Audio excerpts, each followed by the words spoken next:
ಎಲ್ಲರಿಗೂ ನಮಸ್ಕಾರ. ಕನ್ನಡ ಕಾವ್ಯ ಸುಧೆ ಯೂಟ್ಯೂಬ್ ವಾಹಿನಿಗೆ ನಿಮಗೆಲ್ಲರಿಗೂ ಆಧಾರದ ಸ್ವಾಗತ ಸುಸ್ವಾಗತ. ಇವತ್ತು ಇನ್ನೊಂದು ಮಂಕುತಿಮ್ಮನ ಕಗ್ಗದೊಂದಿಗೆ ನಿಮ್ಮ ಎದುರಿಗೆ ಬಂದೇನ್ರಿ. ಆ ಕಗ್ಗ ಹಿಂಗದ. ಈ ಕಗ್ಗದೊಳಗೆ DVG ಅವರು ಅಂದ್ರೆ ತುಂಬಾ ಲಘುವಾಗಿ ಕಾಣಬಹುದು. ಅಂದ್ರೆ ಶಬ್ದಗಳು ಅಥವಾ ಅವರು ಆ ಒಂದು ಧ್ವನಿ ಲಘುವಾಗಿರ್ಬೋದು, ಆದ್ರೆ ಲಘುವಾದ ವಿಚಾರ ಅಲ್ಲರಿ ಇದು ಭಾರಿ ಭಾರವಾದ ವಿಚಾರನೆ. ಆದ್ರ ಲಘುವಾಗಿ ಅಂದ್ರೆ ಸುಮ್ನೆ ಓದುವಾಗ ಒಂಥರ ವಿನೋದ, ಹಾಸ್ಯ, ಲಘುವಾದ ವಿಷಯ ಅಂತ ಅನಿಸ್ಬೋದು.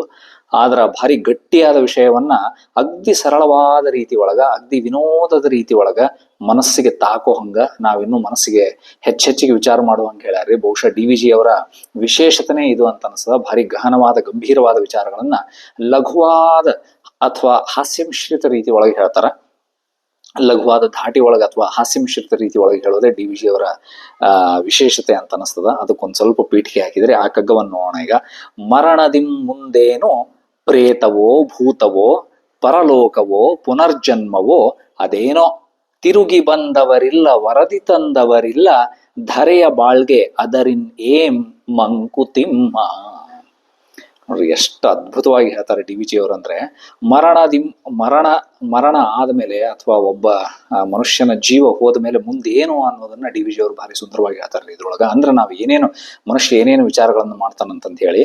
ಮರಣದಿಂ ಮುಂದೇನು ಪ್ರೇತವೋ ಭೂತವೋ. ನೋಡ್ರಿ, ಮರಣ ಆದ್ಮೇಲೆ ಒಬ್ಬ ಮನುಷ್ಯನ ಪ್ರಾಣ ಹೋದ್ಮೇಲೆ ಮುಂದೇನು ಪ್ರೇತ ಆಗ್ತಾನೋ, ಅವನು ಭೂತ ಆಗ್ತಾನೋ, ಪರಲೋಕವೋ ಪುನರ್ಜನ್ಮವೋ ಅದೇನೋ ಪರಲೋಕಕ್ಕೆ ಹೋಗ್ತಾನೋ ಅಥವಾ ಪುನರ್ಜನ್ಮ ಮತ್ತೆ ಇನ್ನೊಂದು ಜನ್ಮ ಹುಟ್ಟಿ ಬರ್ತಾನೋ, ಏನಾಗ್ತದೋ ಗೊತ್ತಿಲ್ಲ. ಮುಂದಿನ ಸಾಲು ನನಗೆ ಭಾರಿ ಇಷ್ಟವಾದಂತಹ ಸಾಲು ಈ ಕಗ್ಗದೊಳಗ. ತಿರುಗಿ ಬಂದವರಿಲ್ಲ ವರದಿ ತಂದವರಿಲ್ಲ. ನೋಡ್ರಿ, ಅಲ್ಲಿಂದ ವಾಪಸ್ ಬಂದವರಿಲ್ಲ, ಯಾರು ವರದಿ ಹೇಳಿದವರಿಲ್ಲ, ಏನಾಗ್ತದಂತಂದು ಹೇಳಿ ಯಾರಿಗೂ ಗೊತ್ತಿಲ್ಲ. ಧರೆಯ ಬಾಳ್ಗೆ ಅದರಿನ್ ಏಂ ಮಂಕುತಿಮ್ಮ.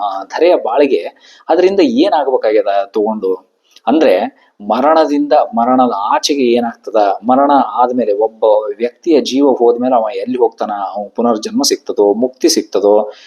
ಮುಕ್ತಿ ಅಂದ್ರೆ ಮತ್ತೆ ಈ ಹುಟ್ಟು ಸಾವುಗಳ ಚಕ್ರದಿಂದ, ಈ ಹುಟ್ಟು ಸಾವುಗಳ ಬಂಧನದಿಂದ ಮುಕ್ತನಾಗಿ ಅವನು ಇನ್ನೊಂದ್ಸಲ ಹುಟ್ಟಂಗೆ ಇಲ್ಲೋ, ಅಥವಾ ಪುನರ್ಜನ್ಮ ಸಿಗ್ತದೋ, ಅಥವಾ ಭೂತ ಪ್ರೇತ ಪಿಶಾಚಿ ಈ ತರ ಏನಾರು ಆಗಿಬಿಡ್ತಾನೋ ಹೆಂಗ, ಮನುಷ್ಯ ಅತೃಪ್ತ ಆತ್ಮವಾಗಿ ಅಲಿತಿರ್ತಾನೋ ಹೆಂಗ. ಹಾಗಾಗಿ ಇದಕ್ಕೆ DVG ಅವರು ಭಾರಿ ಸುಂದರವಾಗಿ 3ನೇ ಸಾಲಿನಾಗ ಹೇಳೋದು ಏನಂದ್ರಿ, ತಿರುಗಿ ಬಂದವರಿಲ್ಲ ವರದಿ ತಂದವರಿಲ್ಲ. ತಿರುಗಿ ವಾಪಸ್ ಅಲ್ಲಿಂದ ಒಂದ್ಸಲ ಮನುಷ್ಯನ ಪ್ರಾಣ ಹೋದ್ಮೇಲೆ, ಜೀವ ಹೋದ್ಮೇಲೆ ಅವ್ರು ಎಲ್ಲಿ ಹೋಗಿರ್ತಾರೋ ಅಲ್ಲಿಂದ ತಿರುಗಿ ಬಂದಿರೋರು ಯಾರಿಲ್ಲ.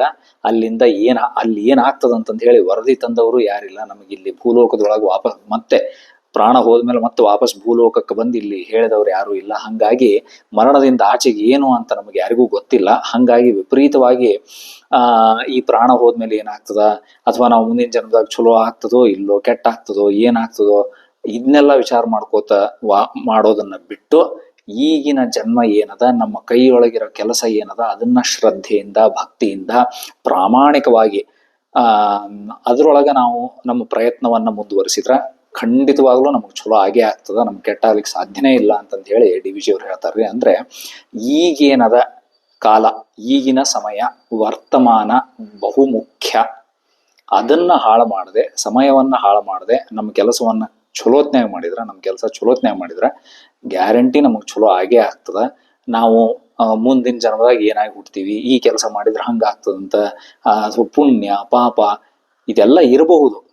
ಆದರೆ ಅಂದ್ರೆ ನಮಗೆ ಯಾವುದು ನಮ್ಮ ಇಂದ್ರಿಯಗಳಿಗೆ ಗೋಚರವಾಗಿಲ್ಲೋ ಎಲ್ಲವೂ ಸುಳ್ಳು, ಅದೆಲ್ಲ ಸತ್ಯ ಅಲ್ಲ ಅಂತ ನಾವು ಹೇಳಬಾರದ್ರಿ ಇಲ್ಲಿ. ಆ ರೀತಿ DVG ಅವ್ರು ಹೇಳಲಿಕ್ಕತ್ತಿಲ್ಲ.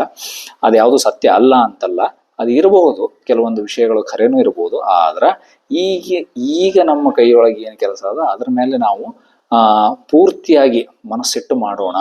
ಮುಂದಿನದ್ರ ಬಗ್ಗೆ ಅಂದ್ರೆ ನಮ್ಮ ಜೀವ ಹೋದ್ಮೇಲೆ ಮುಂದೇನು ಅನ್ನೋದ್ರ ಬಗ್ಗೆ ವಿಚಾರ ಸ್ವಲ್ಪ ಕಡಿಮೆ ಆಗ್ಲಿ ಅಂತ DVG ಅವ್ರು ಹೇಳ್ತಾರ್ರಿ.